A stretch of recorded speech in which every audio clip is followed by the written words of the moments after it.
What's going on, everybody? My name is Zach Hartley, and in this video we are going to find and launch an Amazon product from scratch, so let's jump right in. Okay, so here's the game plan. This is going to be pretty exciting. I already have an Amazon store that's doing about $60,000 in sales per year, so that's really good, but I want to ramp it up. I want to launch some new products. I want to really increase the sales numbers, so that's one of the reasons that I am filming this video. And my strategy and my game plan here is that I want to go out and I want to find a new product that I can design from scratch, that I can modify from somebody else's design, that I can change up, that I can do something to, and then I actually want to 3D print it on my two printers right here in my basement office, and we're going to get our initial prototype, we're going to take photos of it, make the Amazon listing, and then we're going to print an initial inventory, we're going to send it into Amazon and try and bring in those first sales. I'm going to bring you with me through the entire process, so let's get going, let's go find that product, and let's jump in.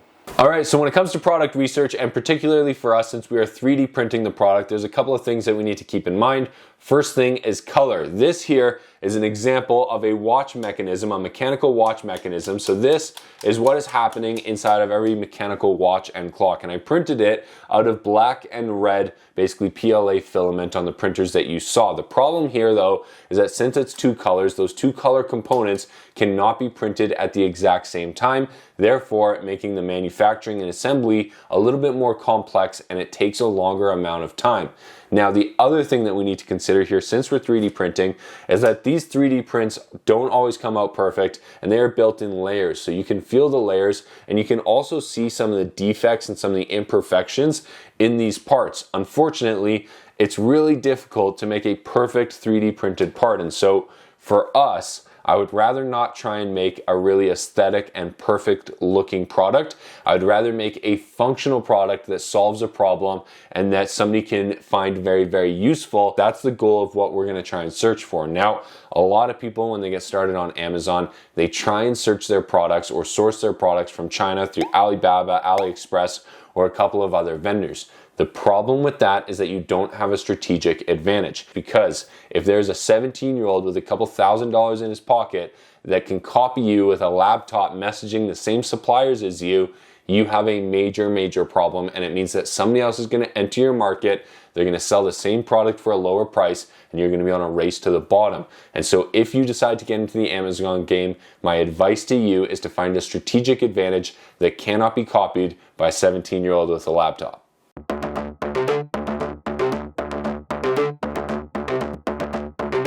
Okay, you guys, I have found three possible products that I think could work for what we're trying to achieve here. The first one is a cap rack. They call it the dome dock. It is this basically single piece of plastic here that secures to the wall, and then you can keep your hats in it. So it basically is like a hat rack for all of your ball caps, and I like it.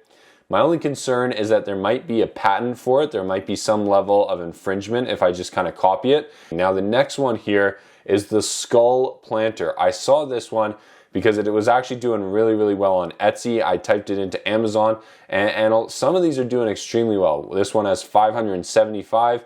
Amazon's Choice here has 250 reviews, and the prices are okay. Like, I can probably compete in this space.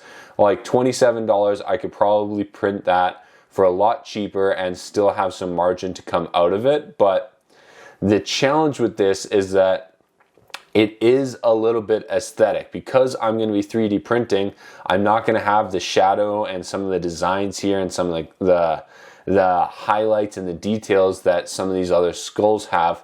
And therefore, I'm slightly worried about being able to compete and being able to stand out having a 3D printed product. And so these two are two good options. I like them both. I think both of them could work, but I think what I'm going to go with here is actually a little bit different. This is a vape cart holder. This is basically the cartridges that all of the teenagers are sucking on these days, that they're vaping and hitting the THC and the tobacco and basically everything. And it's really, really interesting to me because I look at a product like this one here. This is something that I could probably make and 3D print pretty easily, and they're selling it for $40. And I think I could probably make that exact product for like $4. So to design it, I'm going to use a website. It's called Tinkercad. It's kind of like AutoCAD. AutoCAD is like the professional engineer one, and Tinkercad is kind of like the stupid dummy down version of it that anybody can learn how to use. And so that is what I'm going to be using. It's really simple. You kind of take in these shapes here, and then you can basically take in other shapes that are holes of that shape, and when you combine these two shapes together, it will basically kind of give you that intersection there, and this way you can design any product you want. So that's what I'm going to use for this.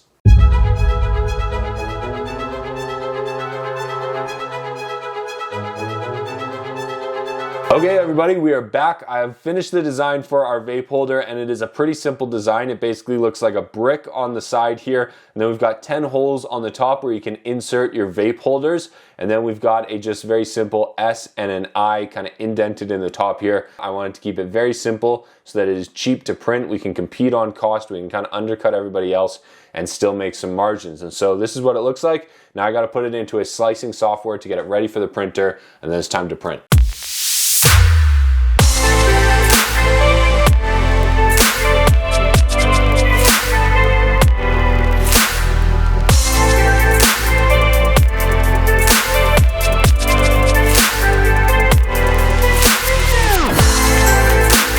Alright you guys, our print is all done. You can see here that we've got it basically all set and ready to go, just like our design. Now the next step is photos. So I've rearranged the office for the photos, so let me show you what this looks like. We have got basically another camera, just like the one I'm filming on. It's the Canon SL3 right in the middle there.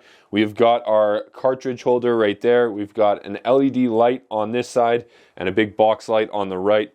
And this is what the basic setup looks like for Amazon photos, for me at least. I do everything myself. If you can't do a setup like this, definitely just shop it out and hire a professional photographer.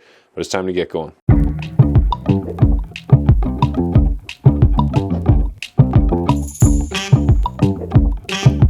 Alright, so now that we've got the photos, we need to edit them to remove any last little pieces of the background so that it's perfectly white. We also need to put them into the right dimensions for Amazon. For us, that's going to be 1000 pixels by 1000 pixels. So let's get to work.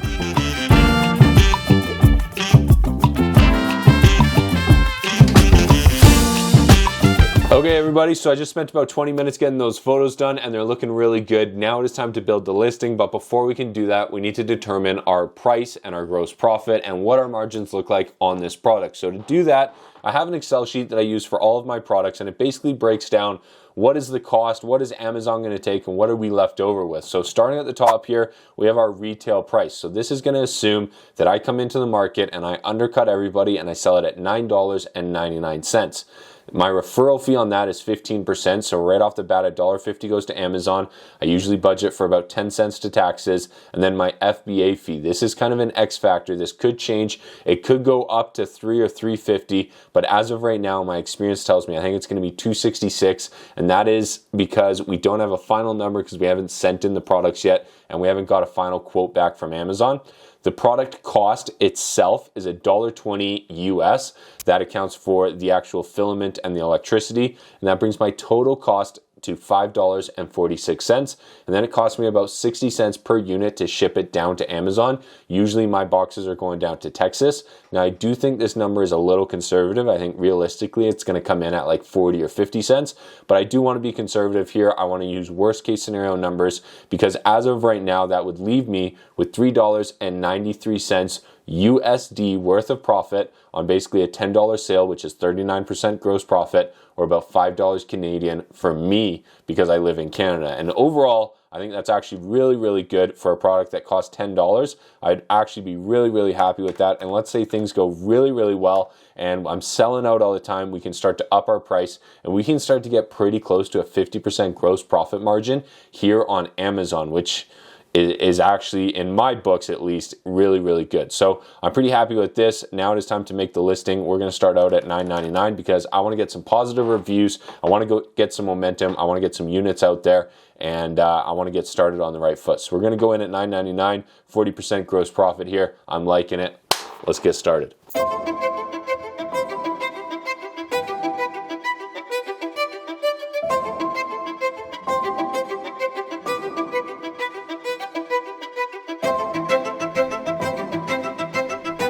Okay, so that took about 27 minutes, but it looks like we've got everything filled out here. I'm calling it the 510 Vape Cart Organizer for Desk Cartridge Storage Case for 510 vape pen cartridges. I got about as many keywords in there as I can without making it just look and sound stupid ridiculous, but that's how it goes. Where's our images? You can see how beautiful our images look. Everything looks really, really nice there. I'm pretty happy with that. So we're going to click save and finish here, and let's just hope that everything goes smooth with regards to registering this product. And hopefully Amazon gives us a little confirmation page here, and then it should take like 15 or 20 minutes for us to actually see our product. So that is totally fine. We've got photos done. We've got the listing done. Now it is time to put these bad boys into production. So I'm gonna make a couple of new printing files so that we can print multiple of these at a time. And then as soon as we get a bunch of these that are ready to go, we're gonna pack them up and ship them out to Amazon, and I will show you what that looks like.